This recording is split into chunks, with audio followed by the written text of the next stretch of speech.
কে কে আপনি? সঙ্গে সঙ্গে সেই নারী মূর্তি তাকালো আমার দিকে, হাসতে হাসতে বলল, আমার ছবি আঁকবেন বলেছিলেন না? নিন নিন, এবার আঁকুন, আঁকুন আমার ছবি। আমি চমকে উঠলাম। কোথায় কোথায় সেই সুন্দরী মোহময়ী মনিকা? আমার সামনে দাঁড়িয়ে আছে এক বিভৎস মূর্তি। ফ্যাকাশে মুখে ধক ধক করে জ্বলছে সাদা এক জোড়া চোখ। তাকিয়ে কি দেখছেন? আঁকুন, আঁকুন আমার ছবি, আঁকুন আমার ছবি, আঁকুন এখন। আমি প্রচন্ড ভয়ে পিছিয়ে যেতে যেতে বললাম, কে কে তুমি? তুমি মনিকা তো নও। না, আমি মনিকা নই।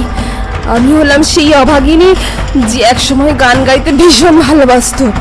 তার গানের সুখ্যাতি ছড়িয়ে পড়েছিল সারা বাংলায়, কিন্তু তার সেই গান গাওয়া চিরকালের জন্য বন্ধ হয়ে গেল তোর জন্য। আমার জন্যে? কিন্তু আমি আপনার সাথে কি করেছি? হ্যাঁ করেছিস।